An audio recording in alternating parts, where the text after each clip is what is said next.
a lot of Eagles talk today, and we're going to bring in our first guest in the afternoon, a great Twitter stick figure drawer, if you will, and that's Jimmy Kempski from PhillyVoice.com. Jimmy, I guess I'll start off with this. Which fantasy camp do you want to participate in?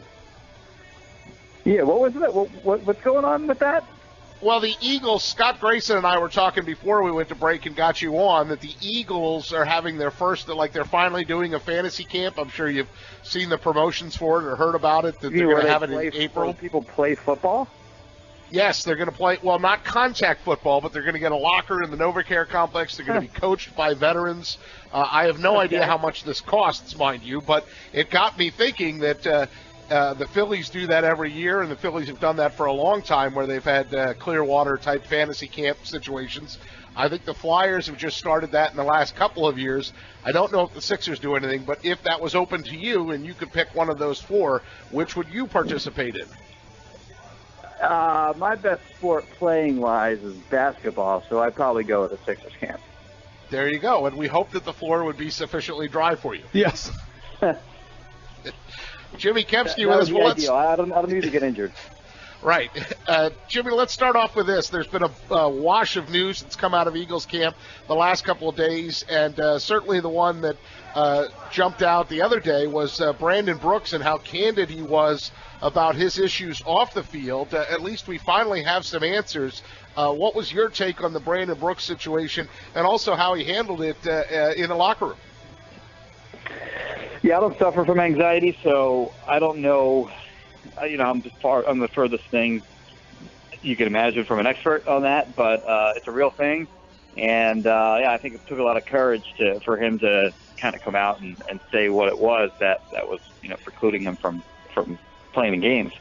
But again, like I said, I know very little about, what people experience when they do have anxiety, but like I said, it is something that does affect a lot of people, and the people that I know that it does affect, they really say that it is a very serious and significant thing. So, for him, I don't place any blame on him, or I wouldn't say that he's dogging it in any way. So I think it's a very legit thing.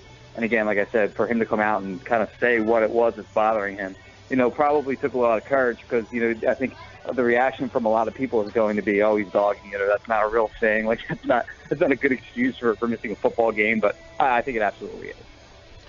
Jimmy, what it does do is it also highlights the issues that the Eagles have had on the offensive line, and I know that Alan Barbary, whether he'll play or not, I mean, what did his absence do to the offensive line in the game against the Redskins, and where's the offensive line in your mind right now moving forward?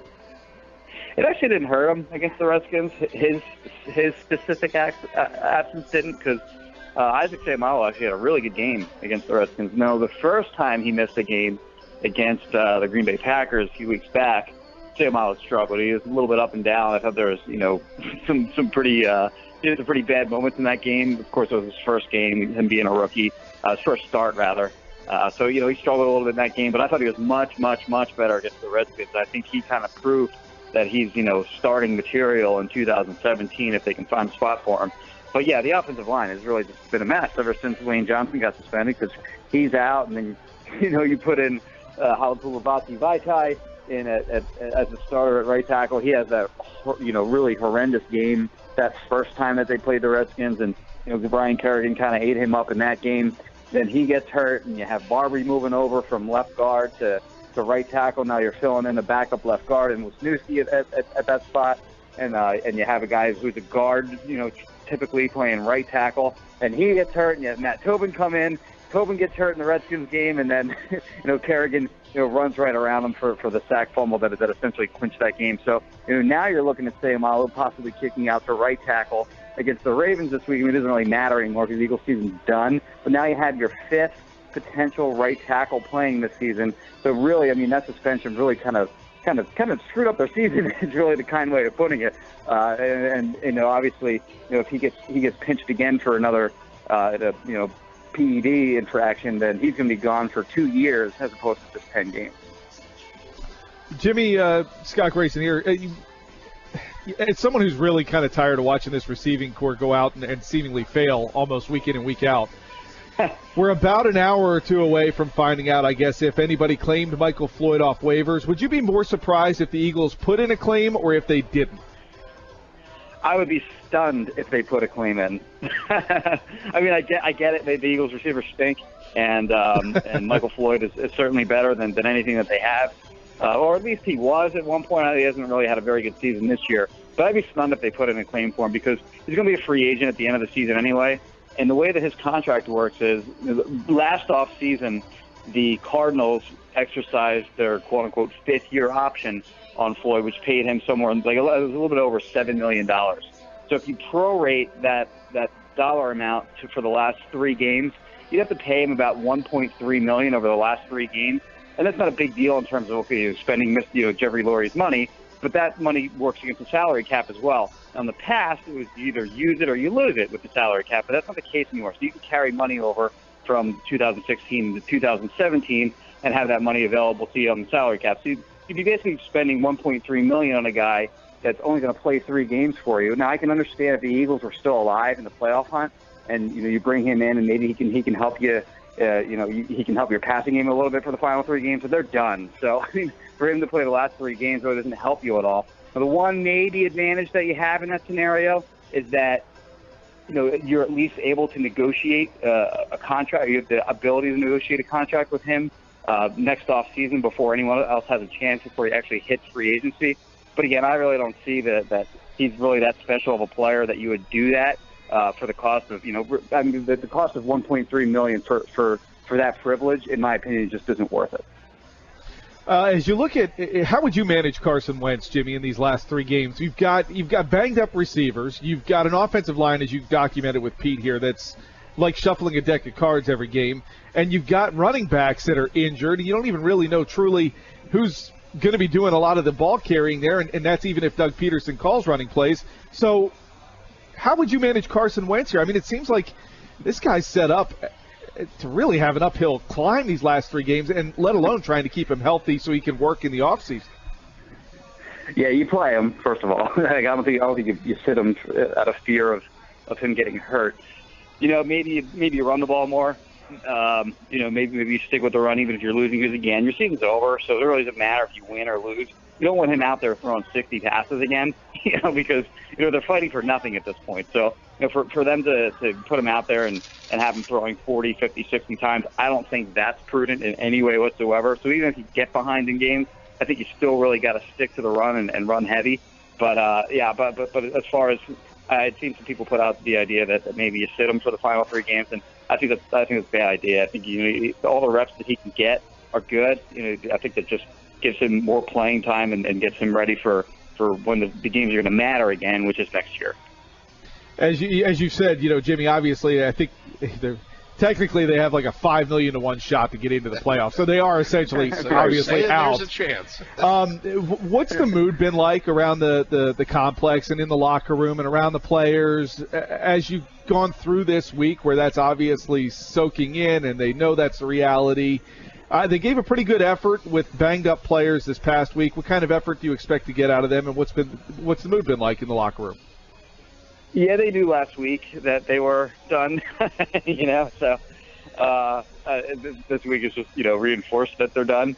But yeah, I mean, I don't know that I can really get a great read on the locker room. Well, today was the first access. It was first locker room access today. I actually missed today. I'm sorry, no, yesterday was. My apologies. But yeah, I don't think the locker room really is all that different now than it was the rest of the season. There's maybe a little bit more tension when the media's in there. The media, is beating them up a little bit when things haven't gone so well. So there's maybe a little bit of tension there. But as far as just the personalities of the players in the locker room, I don't think it's really changed all that much between now and let's say the middle of the season when they weren't playing well, but they were still alive.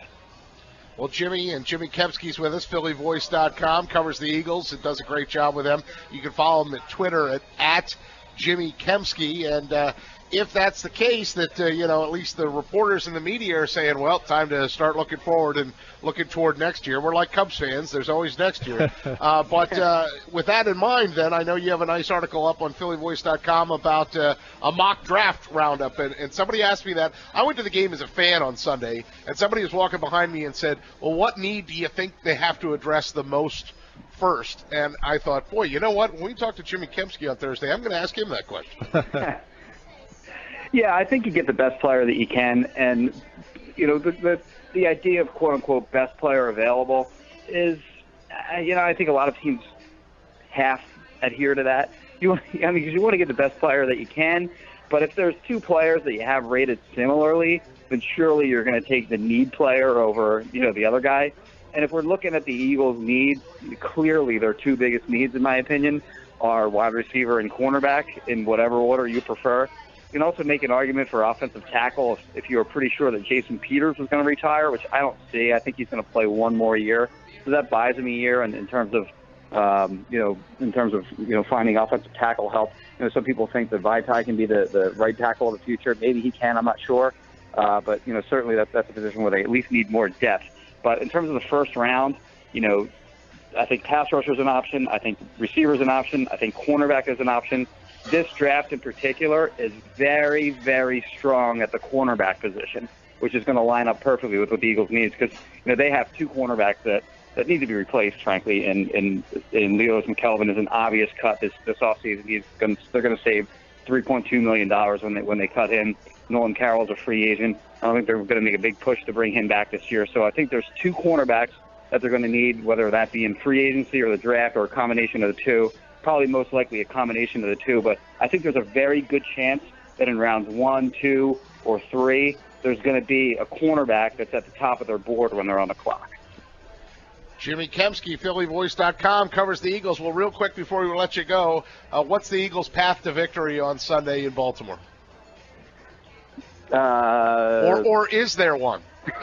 Out of Joe Flacco, getting food poisoning, or a bunch of their guys on defense, going out and partying all night. I don't see it. I mean, I won't be picking the Eagles the rest of the. Maybe I'll pick the Eagles Week 17 if they're playing Mark Sanchez. The South Cowboys right. That game. Dallas rest their but starters. other than that, I can't see any justification for. I think for picking the Eagles. I think they're 6-point underdogs this week. So yeah, I mean, I don't see them winning any more games unless they do get that that cupcake meaningless win in the final game of the season. The sobering reality from Jimmy Kempski. Again, he's PhillyVoice.com. You can follow him on Twitter at Jimmy Kempski. Great stick figures. I'll keep complimenting you on that. I love your Nelson Aguilar figures and the way you put stuff up. So keep doing what you do, Jimmy, and we'll have you on the show again down the road. We appreciate the time. Appreciate it, guys.